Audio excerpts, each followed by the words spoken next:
Llamamos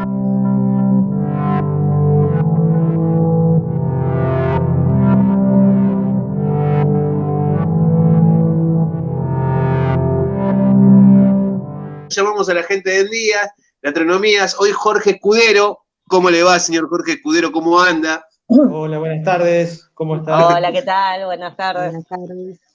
¿Cómo andás? Él nos va a estar hablando hoy del espacio, pero el espacio visto, o el que estamos viendo en realidad, a partir del Hubble, de este, se me fue el nombre del aparato, es un telescopio espacial.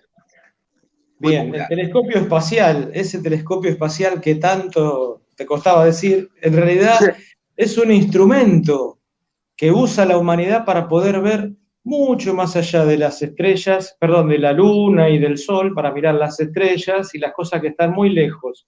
Por ejemplo, las nebulosas donde se forman las estrellas, otras galaxias. Nosotros, como ustedes saben, vivimos en un planeta alrededor del Sol, que es nuestra estrella. Ese es el sistema solar. Nosotros pertenecemos a ese pequeño barrio del sistema solar con todos los planetas. Me gusta. Y esta región está contenida en una galaxia, que es la Vía Láctea, donde hay miles y miles de estrellas. Entonces se construyó un telescopio espacial para poder ver esas estrellas, cómo evolucionan, cuánto tiempo viven, cómo son los parientes cercanos que tienen, y bueno, conocer el cielo, aprovechando que está en órbita. Esa primera imagen que estamos viendo ahí es cómo fue puesto en órbita ese telescopio espacial. Lo llevaron a través, utilizando un transbordador. ¿Se acuerdan los transbordadores que ahora ya no viajan más al espacio? Eran como unos aviones que tenían la forma de triángulo en las alas y las impulsaban unos cohetes hasta que al final ganaban altura y se quedaban allá orbitando. Y después bajaban a un aeropuerto y aterrizaban como un avión. Esos eran los transbordadores espaciales. Ahí adentro llevaba el telescopio espacial, en una de las bahías que tiene el transbordador. Una vez que estaba en el espacio, ganaba mucha velocidad y con un brazo robótico lo sacaba de su almacén donde lo estaba llevando y ahí se ve un poco el brazo, se dan cuenta, allá lejos se ve el sol. En la tapa del telescopio, que es esa placa media redonda que tiene en la trompa, se puede ver reflejada la Tierra y hay dos rayas horizontales amarillas que son los paneles solares. Los paneles solares son algo muy importante en el telescopio porque le permiten, con la luz del sol, recargar las baterías. Adentro tiene todo un sistema que mantiene la temperatura, que mantiene andando las computadoras, las cámaras, y para eso necesita energía. Entonces la energía la saca del sol. ¿Hace cuánto que está el Hubble dando vueltas? Esto, la foto que vimos ahí fue cuando lo lanzaron en el año 1990. Ya hace 30 años del telescopio espacial. Este año se cumplieron los 30 años. Increíble, che. Un montón. Dos cosas desde la... Pensaban que iba a durar un poco menos el uso, la vida útil, digamos. Pero duró un montón. Dos cosas desde la más absoluta ignorancia. ¿Los transbordadores iban con pasajeros? O sea, ¿tenía tripulación humana o era así también? No, el transbordador iba manejando casi siempre por 3 astronautas. Ajá. Los astronautas eran necesarios para hacer todas estas maniobras. Imagínense que una vez que está en el espacio hay que sacarlo, pero también hay que ponerlo en condiciones antes de sacarlo de la bahía donde está estacionado adentro del transbordador. Y también tiene que haber alguien manejándolo al transbordador. Era como un avión. Ahí el transbordador llevaba a los astronautas y también se usó para otras misiones el transbordador. Por ejemplo, para llevar gente a la estación espacial. La estación espacial que es posterior al telescopio Hubble, que se armó después, hasta el día de hoy también sigue funcionando y ahí también el transbordador alcanzó a llevar muchos astronautas. Y ahora, que, vos decías sí, que ahora no se usa más el transbordador. ¿Por qué no se usa más? Bueno, esto es una cuestión de presupuestos. Yo no sé cuándo fue la última vez que se lanzó el transbordador para utilizarlo en una misión con astronautas, pero te puedo contar que la última vez que fueron con un transbordador al telescopio espacial fue en el año 2009, ya hace bastante, así que 11 años. Después, por cuestiones de presupuesto, el transbordador ya se dejó de usar. Además, hubo un par de accidentes en el medio y se replantearon un montón de cosas para construir lo que fuera más seguro y que no hubiera problemas. Entonces, bueno, un poco por eso se suspendió el programa del transbordador, pero estuvo activo muchos años. Acá Gloria pregunta, sí, perdón. Sí, eso mismo iba a decir, decilo. ¿Dónde se puede ver lo que observa ese telescopio? Ah, muy bien. Hay unas páginas de internet oficiales donde se puede entrar y recorrerlas, y bueno, en este momento hay miles, y yo te diría que millones de fotos que ha sacado, porque claro, son 30 años. Claro. Una de las páginas... ¿Saca foto o filma también? En realidad trabaja como si fuera... Son fotos las que se obtienen. Después vamos a ver un ejemplo, si avanzamos un poquito más. Lo que hace es ponerse en un punto fijo, donde puede ser que para nuestra vista no vemos nada, se mantiene mientras va girando alrededor de la Tierra, mirando ese lugar, permanentemente con su, digamos, instrumento apuntando ahí y recolectando datos. Cuando recolecta esos datos, permanentemente 1 hora, 2 horas, y los va acumulando, por ahí en una región donde no se ve nada, empiezan a aparecer pequeñas cosas muy lejanas, muy distantes, claro, cosas que están más allá del sistema solar y más allá de nuestra galaxia, muy lejos en el espacio. Y entonces se pueden, con los datos, después en Tierra, formar imágenes. El tipo lo que tiene allá son detectores y tiene un espejo muy grande que le permite capturar mucha luz y reflejarla hacia el interior, hacia los detectores, hacia sus instrumentos. Bueno, acá lo que estamos viendo, vamos a mirar un poquito la de la derecha, es una galaxia. A la derecha de la pantalla tenemos como unos brazos en espiral. Bueno, esta es una de las cosas que el telescopio espacial observa. En el centro, siempre una galaxia donde tiene la mayor cantidad de estrellas. Lo que nosotros vemos ahí son estrellas, algunas más brillantes, otras más apagadas, algunas más anaranjadas y otras más azules. Eso es lo que sería un ejemplo de una galaxia, una estructura como la nuestra, como nuestra Vía Láctea, donde uno de esos puntitos podría llegar a ser el Sol, pero no es nuestra galaxia. Nosotros no podemos mirar, es como que nos quisiéramos mirar la cara, no podemos mirarnos la cara. Estamos metidos en nuestra galaxia, ¿sí? Entonces, con los telescopios lo que hacemos es ver otras galaxias parecidas y después tirar algún argumento, cómo será nuestra galaxia, describirla aproximadamente a partir de lo que miramos con un buen telescopio. Y este telescopio lo que tenía era una capacidad enorme para ver a la distancia. En esa foto que veíamos recién había 2 galaxias. La de la izquierda era la misma galaxia, pero que cuando lo prendieron al telescopio en 1990 se veía así. Se veía muy amarillo el centro, un poco azul el borde. ¿Y qué era lo que había pasado? Y no se lo explicaban, pensaban que podían ser las cámaras que estaban mal sintonizadas, el punto donde llega la luz que estaba corrido unos centímetros, unos milímetros. No sabían. La cuestión es que tuvieron meses decidiendo, o mejor dicho, haciendo pruebas para darse cuenta que era.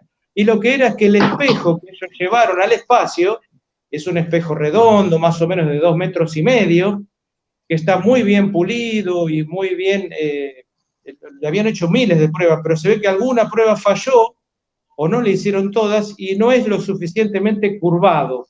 Un espejo de estas características tiene que ser redondo y además tiene que tener una concavidad, o sea, tiene que ser cóncavo para que la luz que viene se concentre después en un punto y de ahí se pueda transmitir el dato a otro lado. Bueno, esa curvatura que tenía el espejo es como un fondo de la retina del ojo, exactamente. Claro. ¿Y qué, lo cambiaron? Bueno, una de las cosas que se podría haber hecho era cambiarlo, pero había que bajar el telescopio de otro transbordador, ingresarlo a la atmósfera, podría recibir vibraciones inesperadas, no estaba preparado para eso.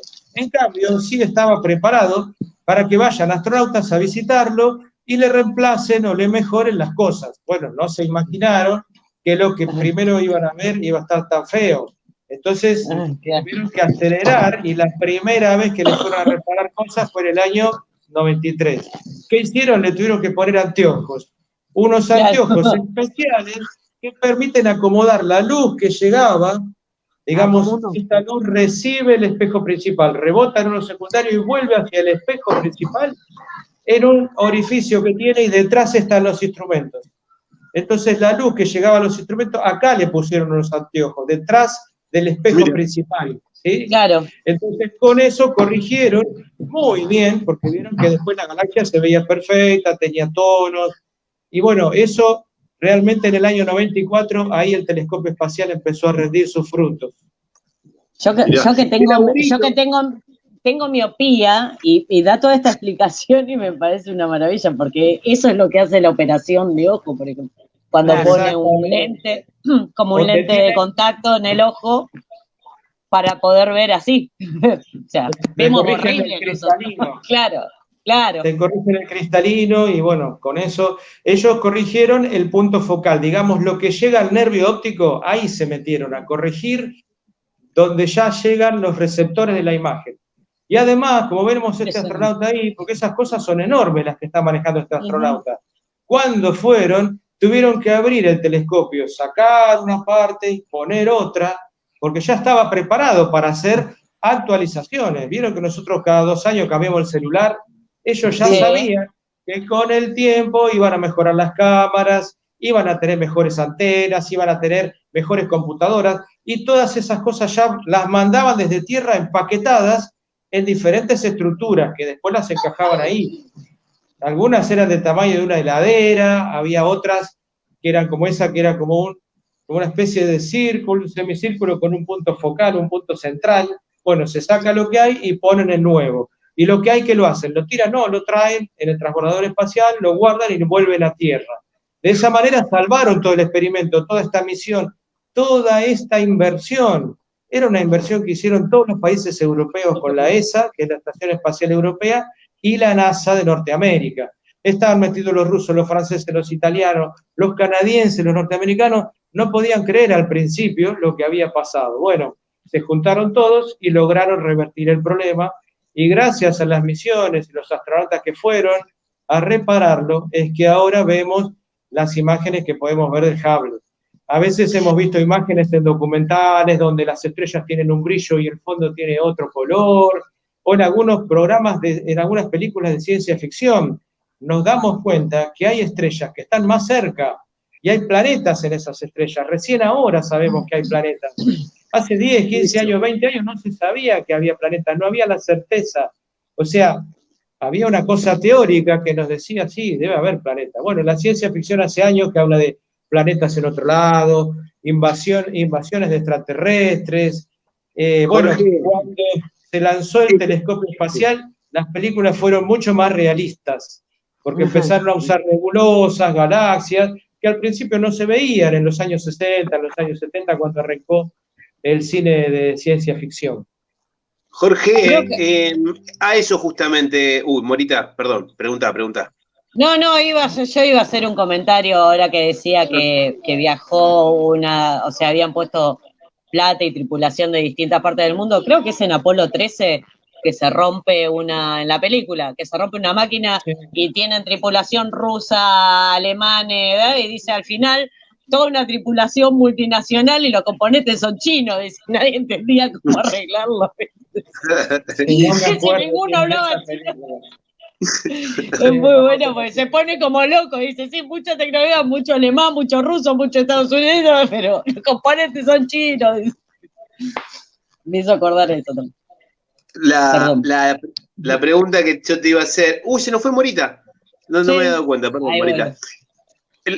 La pregunta que te iba a hacer era justamente algo de lo que estabas hablando. Digamos, los grandes inventos, fueron 30 años, los grandes descubrimientos, ¿no?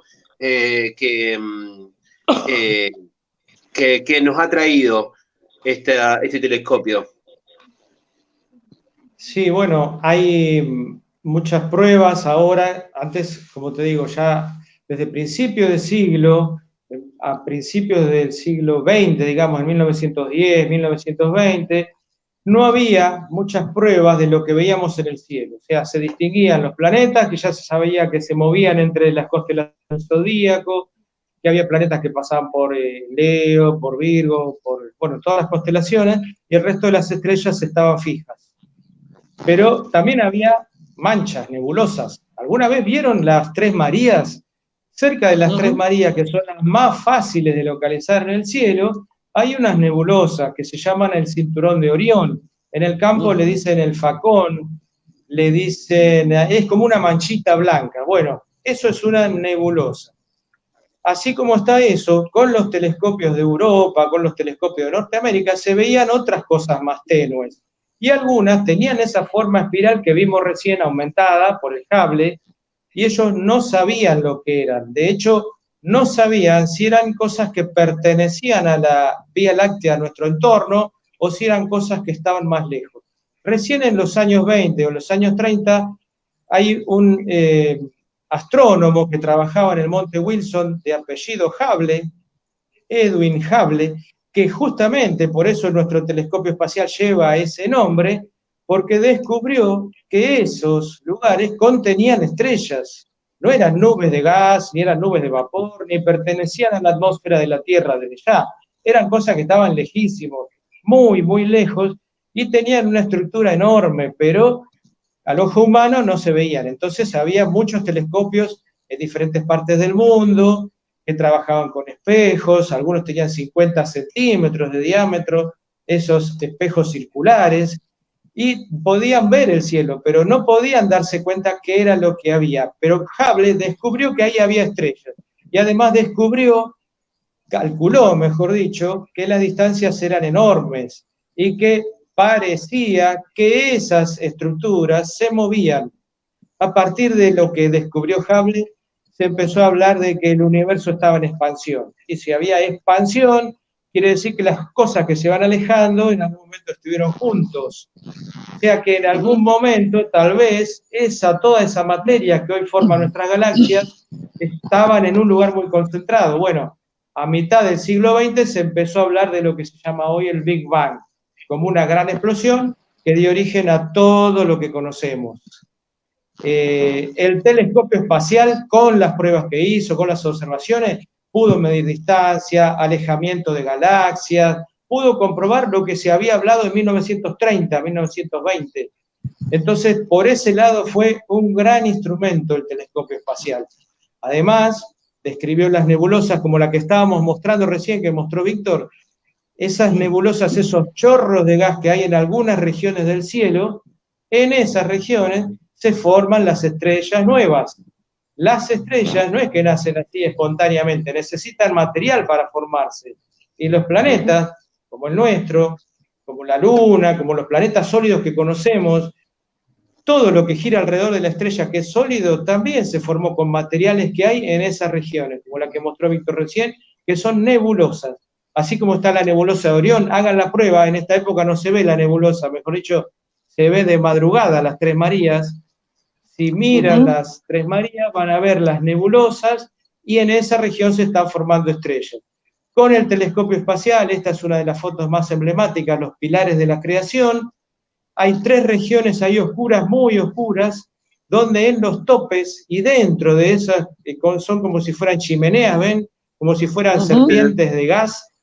Adentro hay polvillo triturado, gas, que después se van haciendo como grumos. ¿Vieron cuando la polenta queda mal y queda con grumos? En esas estructuras se van formando estrellas en pequeños grumos de gas. El gas al principio está muy frío, congeladísimo, pero cuando empieza, digamos, espontáneamente en el espacio, todo lo que está aislado se tiende a juntar. tanto sea las estructuras de gas como las moléculas de polvo, todo se tiende a juntar. Y también a girar. Y entonces cuando empieza a girar el gas y se empieza a acrecentar la cantidad, llega un momento que la presión adentro de esa estructura es tan grande que la estrella se enciende y empieza a brillar. Esos mecanismos que estaban descritos teóricamente en los años 60 y 70, con el Hubble se pudieron ya fotografiar, se pudieron ver evoluciones a lo largo de los años, cómo las estrellitas recién formadas se empezaban a alejar. Y por ejemplo, acá hay un grupo de estrellas que nosotros las vemos en el verano, que son las Pléyades, los 7 cabritos. Sí. Cuando las estrellas nacen todas juntas. Cuando las estrellas empiezan a brillar, es como que generan una explosión nuclear de energía y cada una empieza a irradiar calor y energía. Y la nebulosa que las envolvía se empieza a alejar de cada estrella. Entonces, de tener una columna oscura, como veíamos recién, cuando hay muchas estrellas, la columna se disipa y empieza a verse una estructura adentro, donde están las estrellas recién formadas. Estas estrellas, las Pléyades, son una de las más nuevas que observó el Hubble, cercanas a nosotros, y ya la nebulosa original no está, pero sin embargo tiene gases alrededor. ¿Ven que cada una tiene como una nubecita blanca? Por eso, cuando miramos estas Pléyades, que son más de 6, 7 las que hay, debe haber unas 20, 30 y más chiquitas también hay. El ojo humano dice que lo que más puede ver es 7. Pero cuando las miramos, a veces es difícil distinguirla porque desde la Tierra se ve como una nube que la envuelve todavía. Así que todas estas cosas se pudieron aprender con el telescopio espacial Hubble. Muchas más, podemos hablar mucho tiempo sobre eso. Pero gracias a que lo pudieron corregir a tiempo, se salvó la misión y sirvió para que, bueno, todos los días los científicos comprueben teorías que ya existían y muestren este universo a todo el mundo, porque esto es como que el Hubble ya incorporó todas estas imágenes a la gente común, ya te digo, a través de documentales, películas. Sentimos que es como un objeto nuestro, por eso le decimos feliz cumpleaños, Hubble, 30 años. Jorge, ¿y por dónde anda ahora? ¿Se sabe? Sí. El telescopio tiene una página donde uno puede ir y mirar. ¿La de Facebook? Dónde está en este momento. Pero es difícil de localizar, no es tan fácil de ver, por ejemplo, como la estación espacial. ¿Saben por qué? Porque el telescopio Hubble tiene 2 paneles solares, pero son chicos comparados con la estación espacial. El telescopio debe ser del tamaño de un colectivo. Y la estación espacial son un montón de colectivos todos juntos que se fueron enganchando con los años y tienen unos paneles solares más o menos del tamaño de una cancha de fútbol. Entonces, por eso, cuando vemos la estación espacial girando alrededor de la Tierra, vemos que brilla muchísimo, porque tiene una superficie mayor para reflejar el Sol. Esa es otra cosa, los vemos porque reflejan el Sol, no tienen luz propia. Es como cuando vemos un satélite, que por ahí lo vemos y vemos un puntito blanco muy alto en el cielo, es porque en ese momento está reflejando el Sol. Más o menos al atardecer, a esta hora es donde se ve mejor, o al amanecer. Ayer pasó el sábado pasó la estación espacial a las 8 de la noche. Exactamente, sí. Me dijeron que hoy también pasó. No me digas. 7:15 por ahí. Nosotros ya estábamos preparando esto. Yo no lo pude ver, pero bueno, aparentemente lo han visto. Y se puede ver porque refleja la luz del Sol. Ahora, en el telescopio espacial no hay astronautas. Lo visitaron por última vez para repararlo. O sea, iban un rato, le cambiaban algo, le mejoraban los sistemas de orientación, tiene unos giroscopios que lo mantienen firme mirando en un punto en la distancia, y después de un día o 2, los astronautas se volvían. Ahora, en la estación espacial siempre hay por lo menos 3 astronautas, y ahí adentro tienen diferentes sectores, donde en algunos se dedican a investigar sobre la gravedad, en otros tienen estudios de compuestos químicos o de plantas, semillas germinando. Bueno, hay muchísima investigación que se va desarrollando en la estación espacial y siempre hay alguien. En cambio, el telescopio no, es todo como un manejo a distancia. Tiene sus antenas, que se comunica con la Tierra, le dicen a dónde tiene que mirar, lo orientan y hay muchos científicos que durante el año van pidiendo turnos para poder hacer exploraciones con el telescopio, o para usar material que ya se capturó, porque imagínense que eso debe ser una base de datos enorme. Todas las semanas mandan cientos de gigas de información, y con esos datos se pueden utilizar para, bueno, yo creo que no va a estar más activo y se van a seguir usando datos de ahí, se van a seguir extrayendo datos de lo que él pudo recabar. Claro, a ver si ve algún ovni, algo, viste, que tanto joden con eso, viste, ya sería momento de decir, bueno, a ver que pesque alguno. No te escuché bien, perdón. No me digas. Sí. A ver si ve algún ovni, te decía Víctor, que sería buen momento para que empiece a fotografiar algún ovni, alguna otra vida. Y está ahí, mira, lo que tenemos es la prueba de que hay planetas en otras estrellas. Ya es un comienzo eso, ya se han visto, se han podido detectar. No solo el telescopio espacial, hay otros telescopios espaciales, mejor dicho, que se han dedicado específicamente a buscar planetas en otras estrellas. Como les digo, también eso junta y genera mucha información que siempre se está investigando, recopilando, y bueno, por lo menos ya tenemos orientación de dónde hay planetas, pero lo que les puedo decir es que las distancias son enormes en el universo. Por ahí una cultura que está activa como la nuestra, que vive miles de años, o 10.000 años, ponele, que tienen tecnología, hasta que las señales que puedan emitir atraviesan la inmensidad del espacio, tardan cientos de años. Entonces, entre que la comunicación va, alguien la recibe y vuelve, por ahí la cultura que las mandó ya no está, o el proyecto se abandonó y ya no se escucha.